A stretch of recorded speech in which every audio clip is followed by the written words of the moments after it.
Hasta el momento hemos desarrollado ciertas columnas, que en este caso son variables, dentro de nuestra tabla de frecuencias, de tal forma que tengamos un orden. En este caso, ¿con qué habíamos iniciado? Con el número, luego con la clase intervalo, luego con la marca de clase y finalmente con la frecuencia absoluta, aunque en cuyo caso este vendría a ser el orden común de la tabla de frecuencia y lo vamos a ubicar tal cual. Por convención y para seguir el orden de las cosas en el algoritmo que estamos desarrollando, primero ubicamos la cuarta columna, que en este caso vendría a ser la frecuencia absoluta, para posterior a ello emplear la tercera columna, que vendría a ser la marca de clase.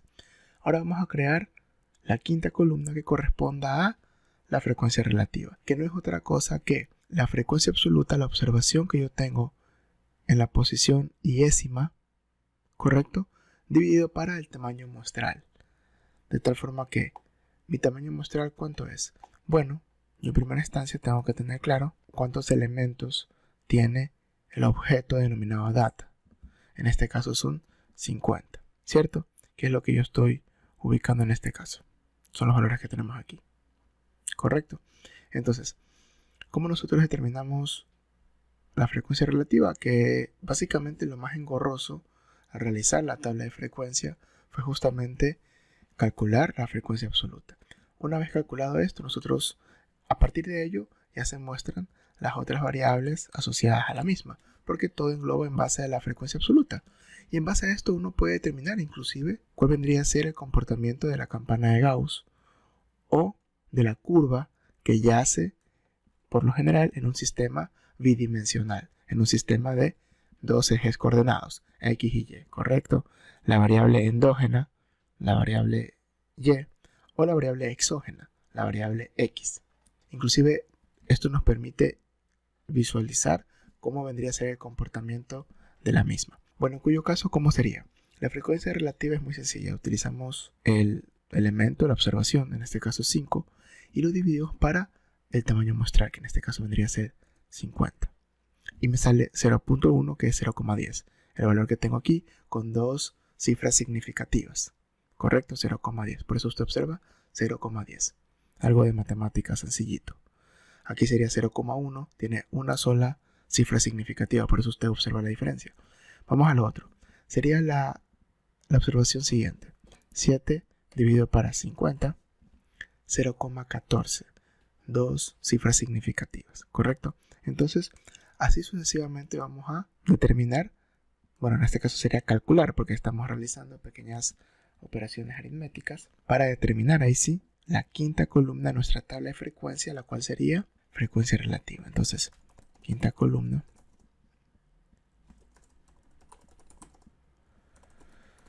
frecuencia relativa sería f dividido para n, la frecuencia absoluta, donde f es la frecuencia absoluta y n el tamaño muestral, ¿correcto?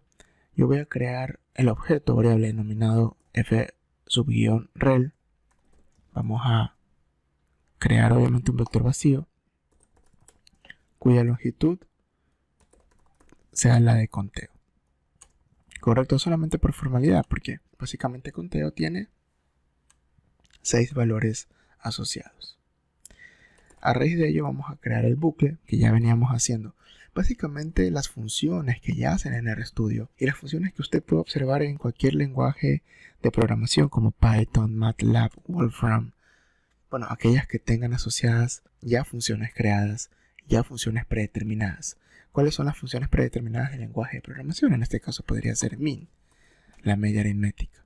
Y es una función que se encuentra creada dentro de la memoria interna de RStudio. ¿Nosotros la vamos a crear aparte? Sí, porque este curso se trata de crear, desarrollar el algoritmo desde cero. Si ya está creada la media aritmética, no la tomamos en consideración porque nosotros la vamos a hacer para emplear artificios matemáticos y lógica programación. Ese es el propósito de este curso. Pero aquellas funciones que ya se encuentran reservadas o creadas sería justamente la media aritmética, min. De data me sale promedio aritmético, ¿correcto? Pero esto de aquí podríamos asociarlo sencillamente como la suma de todos los datos dividido para el tamaño muestral, o la sumatoria, dividido para el tamaño muestral, que vendría a ser length de data, y nos sale exactamente lo mismo.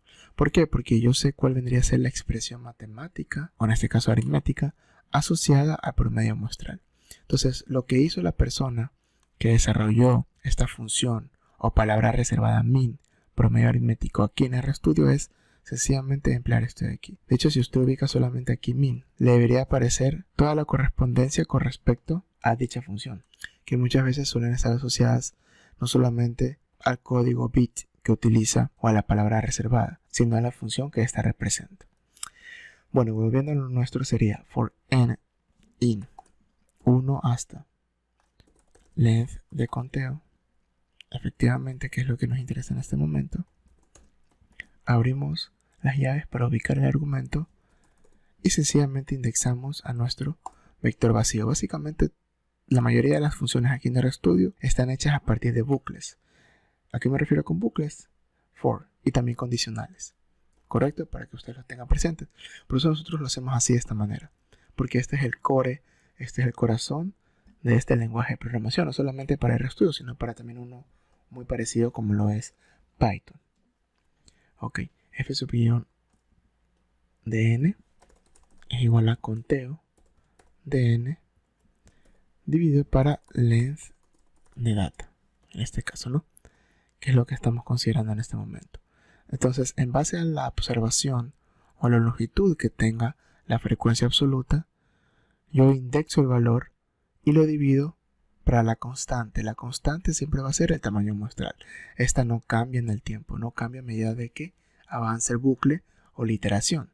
Pero conteo de n sí varía porque es el índice que recorre desde 1 hasta la longitud máxima de conteo. Entonces, nosotros ya creamos la variable u objeto vacío, ¿no? f sub guión rel. Ejecutamos el bucle que me está indicando que length de conteo no se puede encontrar porque la función length no existe. Por supuesto, me comí la h. Ahí sí. Ojo que RStudio es case sensitive. Entonces, no nos puede faltar ninguna letra. Peor aún para calcular algún resultado en RStudio. Ejecutamos y efectivamente nos aparece el valor. Nos aparece de manera correcta la variable creada. La empleamos y nos aparece justamente el valor que estamos ubicando. Ojo, esta tiene otro tipo de dato. Nosotros estamos empleando en este caso esta data. Por eso usted observa una frecuencia relativa distinta. No estamos empleando estos datos. Ahorita estamos haciendo el ejercicio con aquellos.